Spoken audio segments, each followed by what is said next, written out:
नमस्कार, India news देख रहे हैं आप। मैं हूं आपके साथ पराग गुप्ता। एक नजर फटाफट खबरों पर। उत्तर प्रदेश में कोरोना वैक्सीनेशन की तैयारी पूरी। पहले दिन यानी आज 31,000 से ज्यादा स्वास्थ्यकर्मियों को लगेगा कोविड का टीका। लाभार्थियों से पीएम मोदी करेंगे बात।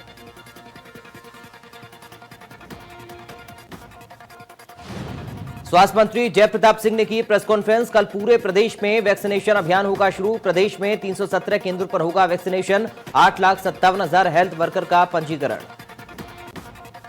जयप्रताप सिंह ने कहा 11 लाख टीका हमारे पास आ चुके हैं। कोविशील्ड और कोवैक्सीन दोनों ही लगेगी। प्रधानमंत्री के संवाद के बाद वैक्सीन लगना शुरू होगी। कोविड वैक्सीन की पहली खेप में 17,290 डोज गोंडा पहुंच चुकी हैं और 16 जनवरी से कोविड वैक्सीनेशन की शुरुआत होने जा रही। पहले चरण में जिले के 14,148 स्वास्थ्यकर्मियों का टीकाकरण किया जाएगा।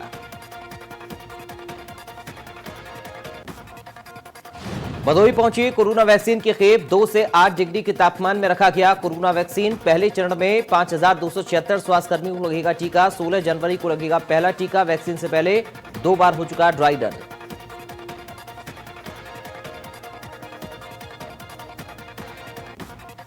बिजनौर पहुंची कोरोना वैक्सीन की पहली खेप। 16 जनवरी को लगेगा पहला टीका। 14,500 स्वास्थ्यकर्मियों को लगेगा पहला टीका। कुशीनगर के 16 केंद्रों पर पहुंची कोरोना वैक्सीन। कोरोना की 15,300 वैक्सीन से होगा टीकाकरण। 12,760 स्वास्थ्यकर्मियों को लगेगा कोरोना का टीका। टीकाकरण के लिए बनाई गई है 43 टीम।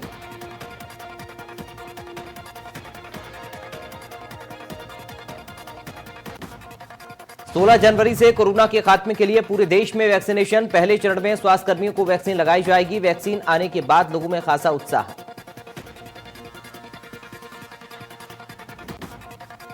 लखनऊ में मोहनलालगंज सामुदायिक स्वास्थ्य केंद्र में कल 100 स्वास्थ्यकर्मियों को लगेगी कोरोना वैक्सीन। सुरक्षा व्यवस्था के लिए सेंटर पर पुलिसकर्मियों को तैनात किया गया।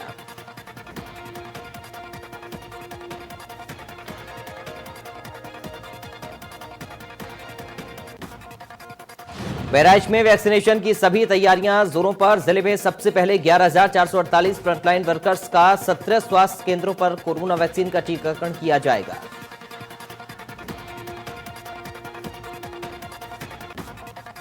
झांसी में वैक्सीनेशन को लेकर सभी तैयारियां पूरी। झांसी के टीबी अस्पताल में वैक्सीन को रखा गया। सुबह 5 सेंटर्स पर वैक्सीन पहुंचेगी और टीकाकरण शुरू होगा।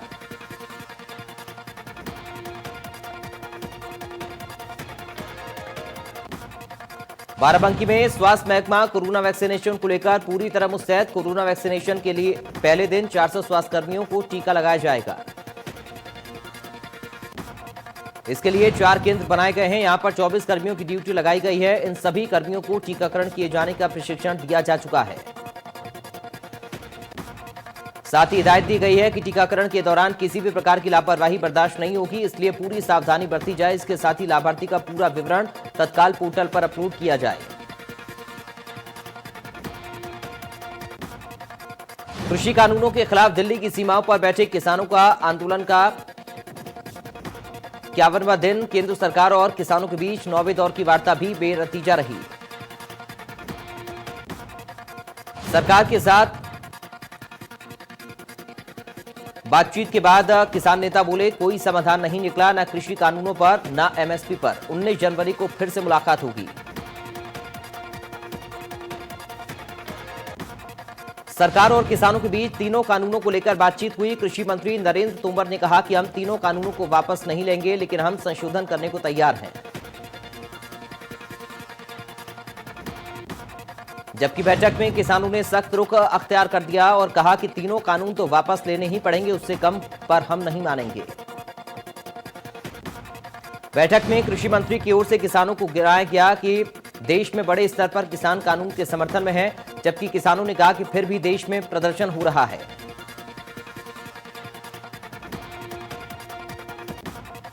कृषि मंत्री के अलावा पीयूष गोयल ने भी बैठक में कृषि कानूनों से जुड़े फायदों को गिनाया। हालांकि अब किसानों की ओर से पंजाब में हुई छापेमारी, हरियाणा में किसानों पर लिए गए एक्शन का मसला उठाया गया। कांग्रेस के पूर्व अध्यक्ष राहुल गांधी ने कृषि कानूनों को लेकर सरकार पर फिर निशाना साधा और कहा कि इन तीनों कानूनों को वापस लिए जाने तक उनकी पार्टी पीछे नहीं हटेगी। उपराज्यपाल के निवास के निकट आयोजित कांग्रेस के विरोध प्रदर्शन में शामिल हुए राहुल गांधी ने कहा, कुछ साल पहले केंद्र सरकार ने भूमि अधिग्रहण विधेयक के माध्यम से किसानों की जमीन छीनने का प्रयास किया था, कांग्रेस ने उसे रोका। बीजेपी एक बार फिर किसानों पर आक्रमण कर रही है। उन्होंने आरोप लगाया कि ये तीनों कानून किसानों की मदद करने के लिए नहीं बल्कि उन्हें खत्म करने के लिए हैं। सरकार कुछ उद्योगपतियों को फायदा पहुंचाना चाहती है। राहुल गांधी ने कहा, कांग्रेस किसानों के साथ खड़ी है। सरकार को ये तीनों कानून वापस लेने होंगे। सरकार जब तक ये कानून वापस नहीं लेगी तब तक कांग्रेस पीछे नहीं हटेगी। इससे पहले राहुल गांधी ने ट्वीट किया, देश के अन्नदाता अपने अधिकार के लिए अहंकारी मोदी सरकार के खिलाफ सत्याग्रह कर रहे। आज पूरा भारत किसानों पर अत्याचार और पेट्रोल डीजल के बढ़ते दामों के विरुद्ध आवाज बुलंद कर रहा है। किसानों के समर्थन में कांग्रेस सड़कों पर उतरकर प्रदर्शन करते हुए नजर आई। लखनऊ में प्रदर्शन कर कांग्रेसी कार्यकर्ताओं को पुलिस ने हिरासत में लिया।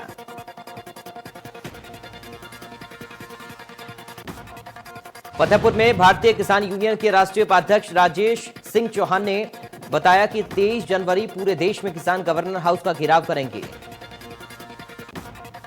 लखनऊ में भी उनकी अगुवाई में पूर्वांचल और बुंदेलखंड इलाके के तमाम किसान राज्यपाल भवन का घेराव करेंगे। राजेश सिंह ने कहा, किसान बिल के विरोध में देश के कई राज्यों की सरकारों ने अपना दूसरा बिल किसान बिल पेश किया, जिस पर राज्यपाल साइन नहीं कर रहे हैं।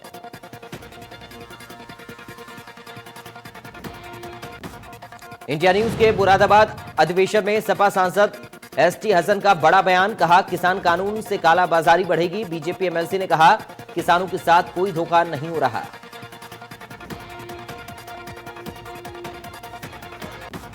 रक्षा मंत्री राजनाथ सिंह का 2 दिवसीय लखनऊ दौरा, कल अपने संसदीय क्षेत्र लखनऊ के दौरे पर रहेंगे राजनाथ सिंह। सुबह 11 बजे एयरपोर्ट पर पहुंचेंगे रक्षा मंत्री। आर्मी अस्पताल के भूमि पूजन और शिलान्यास कार्यक्रम में होंगे शामिल। 17 जनवरी को दोपहर 3 बजे दिल्ली के लिए होंगे रवाना।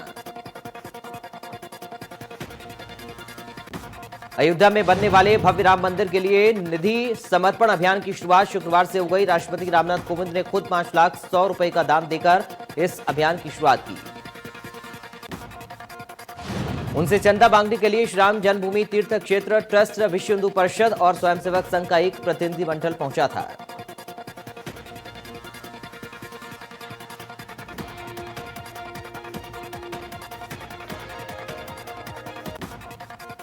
चंदौली के दीनदयाल नगर में राम मंदिर निर्माण के लिए संपूर्ण भारत में निधि संग्रह अभियान चलाया जाएगा। अभियान की शुरुआत कैलाशपुरी के विनय नायर के घर से की गई। निधि संग्रह अभियान की शुरुआत करने वाले संघ के सह जिला संचालक का कहना है कि चंदौली जिले में 5 करोड़ का लक्ष्य रखा है, इससे भी ज्यादा का प्रयास करेंगे। ये पैसा पूरे अयोध्या के विकास में लगेगा।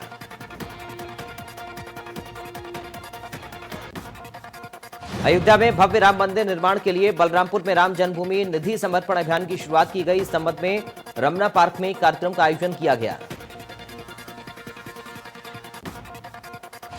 इस कार्यक्रम के अंतर्गत श्री राम जन्मभूमि निधि समर्पण अभियान की रूपरेखा के बारे में लोगों को अवगत करवाया गया और हर परिवार तक पहुंचकर भव्य मंदिर निर्माण के लिए निधि समर्पित करने का आग्रह किया गया।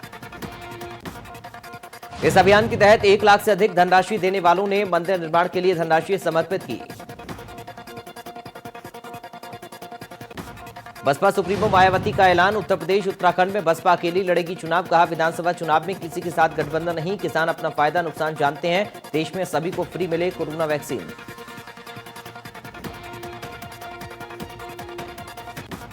राजस्थान के राज्यपाल और पूर्व सांसद कलराज मिश्र ने देवरिया और कुशीनगर की कुल 32 परियोजनाओं का लोकार्पण वर्चुअल माध्यम से किया।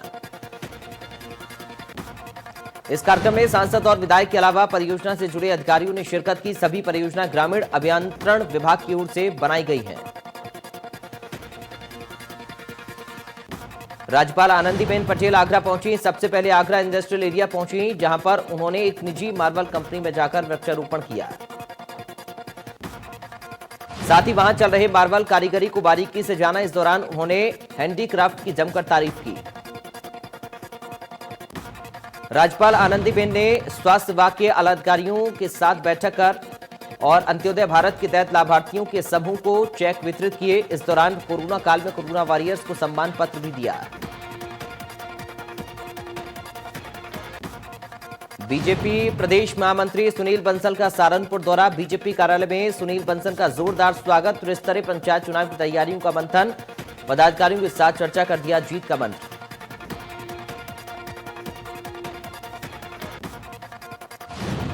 सुल्तानपुर से जहां आम आदमी पार्टी की महिला प्रकोष्ठ की प्रदेश अध्यक्ष नीलम यादव ने सूबे की योगी सरकार पर जमकर निशाना साधा। नीलम यादव ने कहा, सीएम योगी को भले ही रामराज लग रहा होगा, लेकिन ये रावण राज है। रामराज में हर वर्ग समान था, लेकिन इस राज में महिलाएं और बच्चियां अपने आप को असुरक्षित महसूस कर रही हैं। वहीं शक्ति योजना के बारे में नीलम यादव ने कहा कि ये योजना केवल छलावा है और ढोंग था। केवल बैनर पोस्टर में अपना चेहरा चमकाकर करोड़ों रुपए कमाने का काम किया गया। बुलंदशहर में युवकों ने विशेष समुदाय को लेकर गालियां दी थीं, जिसका संज्ञान लेते हुए जिला प्रशासन की ओर से युवकों के खिलाफ कार्रवाई की गई। आरोपी युवक के खिलाफ मुकदमा दर्ज कर उन्हें जेल भेज दिया गया। इस मामले में पर्यावरण राज्य मंत्री अनुज शर्मा ने कहा, यूपी में योगी आदित्यनाथ का राज है और योगी की सरकार में किसी को अधिकार नहीं कि कोई भी किसी समुदाय या जाति के लिए गाली गलौज करे।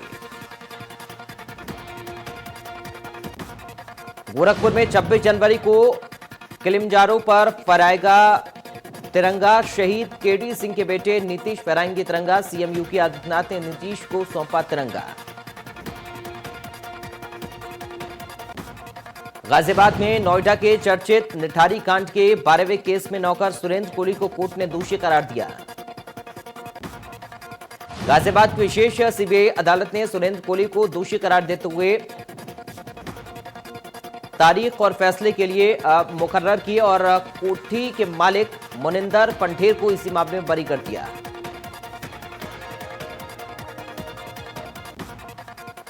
सुल्तानपुर कोर्ट में आप विधायक सोमनाथ भारती की जमानत अर्जी मंजूर।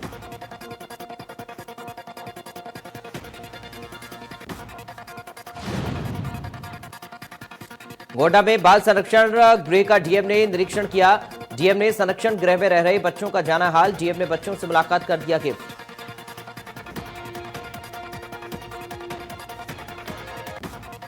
गोंडा की गौशाला एक मिसाल बन चुकी है। गोंडा की उमरी बेगमगंज क्षेत्र के मुकंदपुर गांव में बनी इस गौशाला की चर्चा अब दूर दूर तक हो रही है।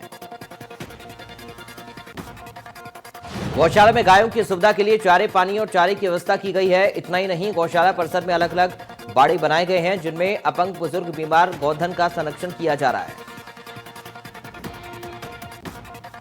गाजीपुर के मोहम्मदाबाद तहसील इलाके में गंगा घाट पर बना पीपा पुल सिर्फ विभागीय खानापूर्ति के लिए चालू तो करा दिया गया है, लेकिन ये पीपा पुल लोगों के लिए कष्टदायी और जानलेवा बन चुका है।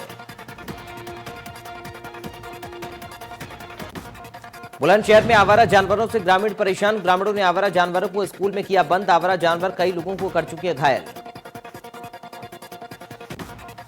आवारा जानवर कई एकड़ फसलों को भी कर चुके हैं बर्बाद। शिकायत के बाद भी प्रशासन ने नहीं की कार्रवाई। सिकंदराबाद तहसील के भटपुरा गांव का मामला।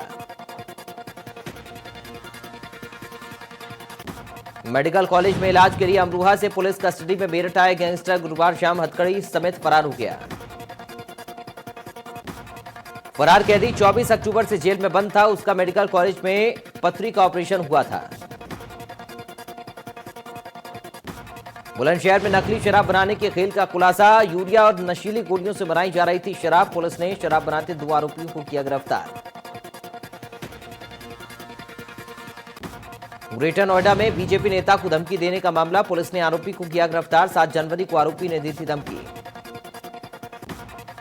3 दिन में जान से मारने की धमकी दी गई थी। पीड़ित ने सूरजपुर थाने में शिकायत की थी। पुलिस ने आरोपी को सेक्टर 144 से गिरफ्तार किया। मिर्जापुर धान क्रय केंद्र संतनगर के प्रभारी समेत 60 लोगों पर एफआईआर। 17,000 कुंतल से अधिक धान की फर्जी हुई खरीद। एसडीएम मडिहान की आईडी से होती रही किसानों से खरीद। गाजियाबाद पुलिस ने नेपाली नागरिक को किया गिरफ्तार। फर्जी दस्तावेजों के आधार पर बना रहा था पासपोर्ट। मोदीनगर एग्जीक्यूटिव ऑफिसर है आरोपी।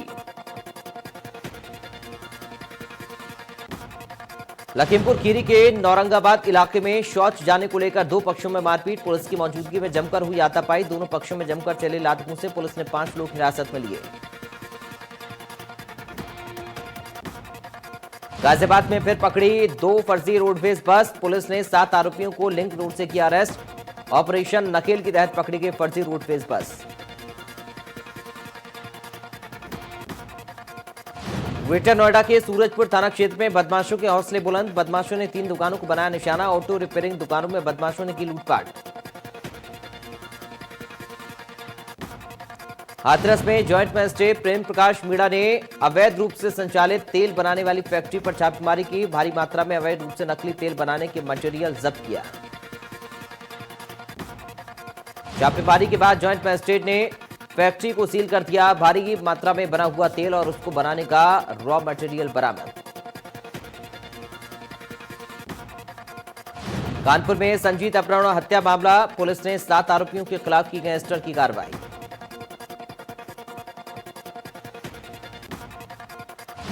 शाहजहांपुर में लगातार तीसरे दिन एक किसान की दिन दहाड़े गोली मारकर हत्या कर दी गई। किसान की हत्या जमीनी विवाद को लेकर हुई।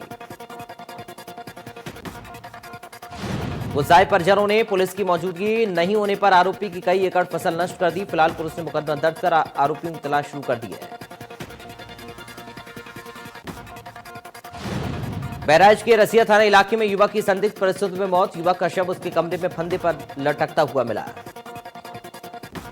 युवक की मौत के बाद उसके परिजनों ने युवक की पत्नी पर प्रताड़ित करने का आरोप लगाया। पुलिस ने शव को कब्जे में लेकर पोस्टमार्टम के लिए भेजा। सहारनपुर में पुलिस और बदमाशों में मुठभेड़ में एक बदमाश को लगी गोली। बदमाशों की गोली से सिपाही गौरव पवार घायल। पुलिस ने 6 बदमाशों को गिरफ्तार किया। आगरा के जखनेर में नौनी तिराहे पर हुई पुलिस की पाती गैंग से मुठभेड़ में एक आरोपी को लगी गोली। मौके से एक तमंचा और कारतूस बरामद। पुलिस बाकी साथियों की तलाश भी कर रही है। गाजियाबाद के सियानीगेट थाना क्षेत्र की सोसाइटी में 4 साल की मासूम से दरिंदगी। परिजनों ने आरोपी को पकड़कर पीटा। पिटाई के बाद परिजनों ने आरोपी को पुलिस को सौंपा। लखनऊ के सारा टावर के पास कपड़े की दुकान में लगी आग। कड़ी मशक्कत के बाद आग पर पाया काबू। फायर विभाग की 3 गाड़ियों ने आग पर पाया काबू। उत्तराखंड में वैक्सीनेशन की सभी तैयारियां पूरी। आज लगेगा पहला टीका। वैक्सीनेशन को लेकर बनाए गए 34 सेंटर। देहरादून में 5, हरिद्वार में 4, टिहरी में 2, पौड़ी में 2 और उत्तरकाशी में 2 केंद्र। रुद्रप्रयाग में 2, चमोली में 2, अल्मोड़ा में 2, देहरादून में 5, हरिद्वार में 4 सेंटर बनाए गए। चंपावत में 2, पिथौरागढ़ में 2, नैनीताल में 3, उधम सिंह नगर में 4, बागेश्वर में 2 सेंटर, पिथौरागढ़ में 2 और नैनीताल में 3 केंद्र बने। कोरोना से युद्ध के लिए उत्तराखंड पूरी तरह तैयार। आज पहला टीका लगेगा कोरोना वॉरियर्स को, जिसकी तैयारी स्वास्थ्य विभाग के साथ पुलिस महकमे ने भी कर ली। काशीपुर में भी वैक्सीन पहुंचा दी गई। नोडल अधिकारी डॉक्टर अमरजीत साहनी ने बताया कि सरकार की ओर से पूरे इंतजाम किए गए। आज से टीकाकरण का काम शुरू कर दिया जाएगा। लक्ष्मण झूड़ा क्षेत्र में बनने वाले बजरंग सेतु का कार्य अब अधर में लटकता हुआ दिखाई दे रहा। बजरंग सेतु बनने वाली जगह पर आश्रम संचालक ने रातों रात कब्जा कर लिया। जबकि मुख्यमंत्री त्रिवेंद्र सिंह रावत ने लक्ष्मण झूड़ा पुल के क्षतिग्रस्त हो जाने के बाद लोगों की आस्था को देखते हुए बजरंग पुल और कांच का पुल के निर्माण के आदेश दिए थे।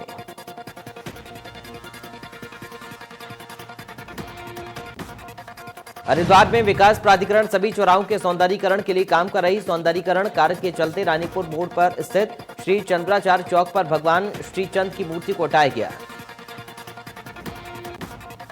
मूर्ति के हटाए जाने पर संत भड़क उठे, जमकर विरोध किया। संत समाज मूर्ति को फिर से स्थापित करने की मांग कर रहा।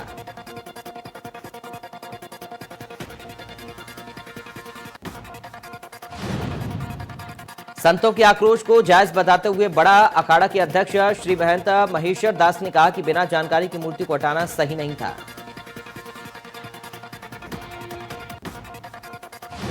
हरिद्वार में निरंजनी अखाड़े के आचार्य महामंडलेश्वर के पद को लेकर विवाद रुकने का नाम नहीं ले रहा। स्वामी प्रज्ञानानंद गिरी के बाद अब परी अखाड़े के अध्यक्ष साध्वी त्रिकाल भवंता ने अखाड़ा परिषद के अध्यक्ष नरेंद्र गिरी महाराज पर लगाए गंभीर आरोप। साध्वी ने महाराज पर पैसे लेकर अखाड़ों की पद बांटने का आरोप लगाया। प्रेस वार्ता के दौरान त्रिकाल भवंता ने कहा कि एक आरोग्य व्यक्ति को इस पद पर बैठाया गया है। लालकुआं में हिंदू युवा वाहिनी के प्रदेश अध्यक्ष गोविंद बाजवा पहुंचे। कार्यकर्ताओं ने अध्यक्ष का स्वागत फूल मालाओं से किया।